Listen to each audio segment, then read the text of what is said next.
नमस्कार दोस्तों, आप सबका स्वागत है मेरे यूट्यूब चैनल के ऊपर। दोस्तों, हम लोगों ने कल आपको सबको बताया था कि कल डाटा पॉइंट्स जो थे वो न्यूट्रल थे और मार्केट के अंदर एक छोटी सी रेंज के अंदर मार्केट 2 दिन से ट्रेड कर रहा था। आपको बताया था नीचे वाली लाइन अगर टूटेगी तो मार्केट कहाँ तक जाएगा, ऊपर वाली लाइन टूटेगी तो मार्केट कहाँ तक जाएगा। तो दोस्तों, ये सब हम कल अपडेट कर चुके थे और आज मार्केट ने कैसे बिहेव किया वो भी हम आपको आज बताएंगे। तो दोस्तों, यहाँ पर मार्केट के अंदर अभी ये जो वनडे का चार्ट है, इसको देखने से पहले अगर हम 5 मिनट का या 15 मिनट का चार्ट देख लें तो हमको एक्चुअली में समझ में आ जाएगा कि हमने जो बात की थी कल उसके हिसाब से आज मार्केट बिहेव करा है। तो दोस्तों, यहाँ पर जो है मार्केट के अंदर ये एक रेंज बनी हुई थी दो दिन से। तो यहाँ पर जो है इस तरीके से ये तो ये जो रेंज थी 2 दिन से जो बनी हुई थी, मार्केट ने इस रेंज को यहाँ पे तोड़ा पहली कैंडल के अंदर ही। और मार्केट ने हमारे कल के बताए हुए सेटअप पे भी काम किया। मार्केट इस दोनों लाइन के बीच में ही खुली, जो कि क्या कहते हैं, काफ़ी ज़्यादा मतलब बहुत बढ़िया था ये मार्केट के सेटअप के हिसाब से। और मार्केट जैसे ही इसके नीचे खुली और मार्केट ने जब यहाँ पर इस लाइन को नीचे की तरफ तोड़ा तो यहाँ पर एक बार जो है बाइंग अटेम्प्ट किया गया, यहाँ पर मार्केट को ऊपर लेके जाने की कोशिश की गई, लेकिन जैसे ही इस बाइंग प्रेशर को ख़त्म किया गया तुरंत मार्केट फिर नीचे भी आया और मार्केट ने अपने पूरे के पूरे जो पॉइंट थे जो कि हमने डिस्कस किए थे कि तकरीबन 60 से 70 पॉइंट का मूव मिलेगा नीचे की तरफ, तो वो यहाँ पर 60 पॉइंट का कम से कम मूव आराम से मिल गया और मार्केट अपना टारगेट आज का अचीव भी कर लिया। तो दोस्तों, अब देखते हैं फटाफट से वनडे की कैंडल क्या कहती है। तो पहले मैं इस लाइन को हटाना चाहूँगा तो ताकि हम वनडे की कैंडल को एनालाइज कर लें। तो दोस्तों, यहाँ पे वनडे की कैंडल आपके सामने है निफ्टी की। तो आज की वीडियो काफ़ी इंपॉर्टेंट है, ज़रा ध्यान से समझिएगा, पूरा लास्ट तक इस वीडियो को ज़रूर देखिएगा, स्किप करके इस वीडियो को बिल्कुल भी मत देखिएगा। दोस्तों, यहाँ पर 2 दिन का मार्केट रेंज बाउंड के बाद मार्केट ने नीचे की तरफ ब्रेक डाउन किया है। एक बात मैं आपको बताना चाहूँगा, सबसे पहले डाटा पॉइंट के ऊपर आना चाहूँगा।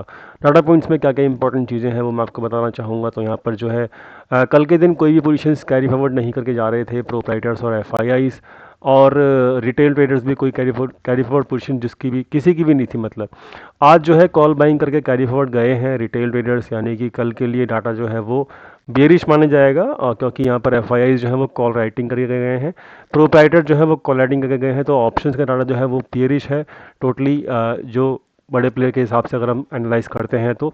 और कौन सी स्ट्राइक प्राइस कितने रुपए के ऊपर यहाँ पर सेल किया गया है प्राइस प्रीमियम का, वो मैंने अपडेट कर दिया है मेंबर्स के। तो मेंबर जाके चेक कर सकते हैं, वीडियो शुरू होने से पहले मैंने उसको अपडेट कर दिया था। ये तो हुई कल के लिए ऑप्शंस की क्या कहते हैं पोजीशन। एक इंपॉर्टेंट बात मैं आपको बताना चाहूँगा कि यहाँ पर जो एफ की पोजीशंस थी, लॉन्ग साइड की शॉर्ट साइड की पोजीशंस, तो वो एक्सपायरी वाले दिन क्लोज कर चुके थे सारी की सारी। और वो सारी की सारी पोजीशंस एफ ने नो प्रॉफिट नो लॉस के अंदर ऑलमोस्ट क्लोज की थी, ये चर्चा हमने कर ली थी। अब जो पोजिशनल के लिए मैं आपको एक बात बताना चाहूँगा, जब हम पोजिशनल की चर्चा करते हैं कि मार्केट का ट्रेंड पोजिशनल कैसा रह सकता है, तो वो बहुत इंपॉर्टेंट बात है, ये इसको समझिएगा। तो यहाँ पर जो शॉर्ट पोजीशन थी वो पहले से पहले क्लोज हो चुकी थी। और दूसरी चीज़, यहाँ पर जो पोजीशंस हैं, तकरीबन ये वाली जो पोजीशन जो आपको दिख रही हैं, इनका जो एवरेज था वो था दोस्तों यहाँ पर 18,233 के आसपास।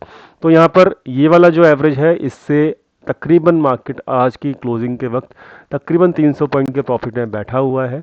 तो ये जिसने भी लॉन्ग किया था, अब वो बंदा प्रॉफिट बुकिंग की तरफ ध्यान दे रहा है। तो दोस्तों, ये एक अच्छी बात नहीं होती। ऐसे ऐसे केस में आपको अपसाइड मार्केट ज़्यादा नहीं दिखेगी अब अपकमिंग डेज़ के अंदर। बस शर्त यह है कि अब फ्रेश लॉन्ग पोजीशंस दोबारा से नहीं बननी चाहिए।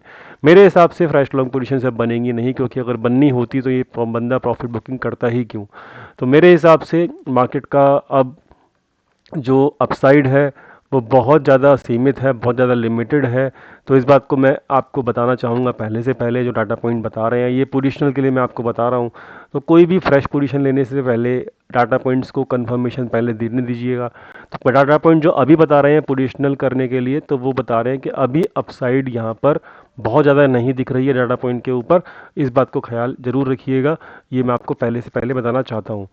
तो यहाँ पर अब रिटेल ट्रेडर्स का डाटा देख लेते हैं, अब आगे के लिए क्या है। तो यहाँ पर आज भर भर के इन्होंने लॉन्ग किया रिटेल ट्रेडर्स ने, और अब ये इनका लॉन्ग जो है खतरे में है, तो ये बुलिश हो गए हैं। DIIs का डाटा जो है वो न्यूट्रल ही है, काफ़ी दिनों से सेम 98 और 1 लाख के आसपास इनकी पोजीशंस चल रही हैं, तो ये कुछ भी नहीं कर ज़्यादा। FIIs जो है वो लॉन्ग पोजीशंस क्लोज कर रहे हैं, जो कि मैंने अभी आपको बताया, फ्यूचर्स में भी कर रहे हैं और ऑप्शंस में भी उन्होंने आज सुबह सुबह लॉन्ग पोजीशन अपनी क्लोज करी थी, तो जिसकी वजह से जो है इनकी टोटल पोजीशंस जो है वो नेगेटिव में आ गई हैं, तो ये बेरिश हो चुके हैं FIIs। प्रोप्राइटर्स की मैं बात करूँ तो प्रोप्राइटर्स भी बहुत हैवी लॉन्ग अनवाइंडिंग करके गए हैं आज के दिन, तो इनका पोजीशंस भी अब नेगेटिव में आ चुके हैं, तो टोटल मिला के बड़ा प्लेयर इस वक्त नेगेटिव बैठा हुआ है, बेरिश बैठा हुआ है, और रिटेल जो है वो इस वक्त भर भर के बुलिश बैठा हुआ है। तो कल मार्केट सुबह कम से कम मतलब स्टार्टिंग के 1 से 2 घंटा, कल एक्सपायरी भी है, तो मेरे हिसाब से कल स्टार्टिंग के 1 से 2 घंटे में मार्केट नीचे की तरफ रह सकती है दोस्तों। या तो डाटा पॉइंट तो अभी बेरिश दिख रहे हैं फालतू।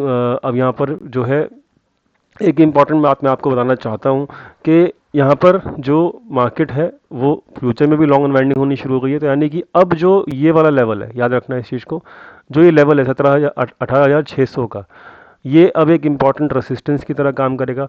तो जब तक अब कोई भी फ्रेश लॉन्ग पोजीशन बनानी ही नहीं है, क्योंकि डाटा पॉइंट इस चीज़ को सपोर्ट नहीं कर रहा, तो यानी कि जब तक मार्केट 650 के ऊपर क्लोज नहीं कर देता, ठीक है, ये बात काफ़ी इंपॉर्टेंट है, तो जब तक मार्केट 18,650 के ऊपर क्लोज नहीं कर देता, जब तक अब हम कोई भी फ्रेश लॉन्ग पोजीशंस नहीं बनाएंगे पोजिशनली, ठीक है, पोजिशनली अब हम कोई भी फ्रेश लॉन्ग पोजीशन नहीं बनाएंगे, डाटा पॉइंट इस चीज़ को अलाउ ही नहीं कर रहे हैं, ठीक है। तो यहाँ पर जो भी डेड कैट बाउंस आएगा जस्ट बिकॉज ऑफ एक्सपायरी आए या फिर कोई भी अनएक्सपेक्टेड कोई दिन हो सकता है, क्योंकि मार्केट जब नीचे गिरना भी शुरू करती है तो भी मार्केट हिचकोले खाती हुई गिरना शुरू करती है, तो यहाँ पे जो भी डेड कैट बाउंस हो तो वहाँ पर अपनी लॉन्ग पोजीशंस को क्लोज करने की तरफ ध्यान दीजिएगा, ये आपके लिए अच्छा होगा, क्योंकि अभी हम मार्केट के टॉप के आसपास ही हैं, ठीक है। तो यहाँ पर मार्केट और एक इम्पॉर्टेंट बात और है कि जिस भी दिन मार्केट 18,430 के आसपास या इसके नीचे क्लोज करता है, तो हम डायरेक्टली यहाँ पर अगले लेवल हमारे लिए खुल जाएंगे, जो कि कम से कम मैं आपको पहले से बताना चाहता हूँ पोजिशनल वालों के लिए, लेकिन उसके लिए कंडीशन क्या है, 18,430 के नीचे क्लोज होना चाहिए, तो अगले लेवल फिर हमारे खुल जाएंगे, जो कि हमारा मार्केट का अगला लेवल दिखेगा हमको ये वाला, तो 18,055 या 18,100 तक के लेवल खुल जाएंगे दोस्तों। So this is what I am expecting very soon. बस कल भी जो है हमको लॉन्ग अनवाइंडिंग दिखे डाटा पॉइंट्स पे, तो ये चीज़ कंफर्म हो जाएगी कि हम फिर मार्केट के अंदर नीचे की तरफ जाना शुरू करेंगे बहुत जल्द, ठीक है। So I am not preparing you, मतलब मैं आपको ये नहीं कह रहा कि कल मतलब अभी से प्रिपेयर कर दीजिए, मुझे कल का भी कंफर्मेशन चाहिए। आज अर्ली इंडिकेशंस मिल चुके हैं कि मार्केट अब ऊपर का यहाँ पर नहीं दिख रहा है, ठीक है। ऊपर का पोजीशन हम तब बनाएंगे, हमको अपना लेवल पता ही है 18,650 का, ठीक है। तो जब हो जाएगा उसके ऊपर क्लोज तो फिर हम तब की तब देखेंगे, लेकिन जब तक इसके ऊपर नहीं क्लोज करता जब तक तो हम मार्केट में अपसाइड की अब नहीं सोचेंगे, ठीक है। और अगर कल के दिन भी लॉन्ग अनवाइंडिंग दिखता है, मैं आपको साफ साफ बता देता हूँ, मुझे एक दिन का कंफर्मेशन और चाहिए, अगर कल के दिन भी लॉन्ग अनवाइंडिंग दिखता है, लॉन्ग क्लोज दिखता है फ्यूचर्स के अंदर FIIs का, तो मैं एक्सपेक्ट करूंगा कि मार्केट फिर बहुत जल्द, मतलब अगले 2 से 3 हफ्ते के अंदर 18,100 तक भी मार्केट घूम के आ सकता है, ठीक है। तो ये था एक पोजिशनल एनालिसिस भी कर दिया मैंने आपको, कल के दिन के लिए बता दिया मैंने आपको कि, और कल के लिए जो है इंपॉर्टेंट लेवल यही वाला रहेगा 18,430 का, समझे, 18,430 का ही कल के दिन इंपॉर्टेंट लेवल रहेगा। तो कल देखना होगा कि क्या 18,430 जो है वो मार्केट को बचाता है या नहीं बचाता। अगर इसके नीचे क्लोज हो जाता है तो डेफिनेटली फिर हम लोगों का डाटा रीडिंग जो है बिल्कुल सही है, ये मार्केट उस चीज़ को प्रूव कर भी देगा, ठीक है। तो इम्पोर्टेंट था, बता दिया आपको, और इम्पोर्टेंट वीडियो भी होगा ये वाला, इसको जरूर सेव करके रखिएगा दोस्तों। अब बैंक निफ्टी जो है वो तब वीक होगा दोस्तों जब यहाँ पर बैंक निफ्टी 43,400 43,400 के आसपास उसके नीचे क्लोज करे, ठीक है। तो और अगर कल की लो के नीचे भी जाके मार्केट का क्लोज कर देता है तो डेफिनेटली फिर ये वाला लेवल जो है फिर मतलब ये लेवल जो है ना दोस्तों, यहाँ पे एक बार टेस्ट हुआ, बाउंस आया, अब सेकेंड टाइम टेस्ट होगा ना तो ये वीक हो जाएगा, ठीक है। डाटा पॉइंट्स भी इस चीज़ को इंडिकेशन देना शुरू कर चुके हैं, तो अगर ये वीक होता है और इसके नीचे क्लोजिंग मिल जाती है अगले 1 दिन या 2 दिन के अंदर, then definitely we are going to down, and then अपना नेक्स्ट लेवल फिर माना जाएगा ये वाला लेवल 42,500 से 600 का लेवल फिर हमको दिखेगा, और ये लेवल भी दिख सकता है 42,000 का लेवल दिख सकता है बैंक निफ्टी में, लेकिन कंडीशन ये होगी कि इसके नीचे क्लोज होना चाहिए। अपसाइड के लिए भी हम नहीं प्ले करेंगे क्योंकि डाटा पॉइंट अलाउ नहीं कर रहे हैं। So this is what I am, मतलब जो मुझे दिख रहा है डाटा पॉइंट्स पे मैंने आपको बता दिया है। उम्मीद करता हूँ आपको समझ में आ गया होगा पूरा का पूरा खेल, और डाटा पॉइंट्स का पूरा मतलब समझ में आ गया होगा। तो आई होप वीडियो पसंद आया प्लीज़ लाइक कीजिएगा, दोस्तों के साथ शेयर कीजिएगा, चैनल को सब्सक्राइब करना मत भूलिएगा। मिलते हैं कल अपने फ्री टेलीग्राम चैनल के ऊपर, लिंक डिस्क्रिप्शन में दिया हुआ है। Thank you so much for watching this video. Thank you.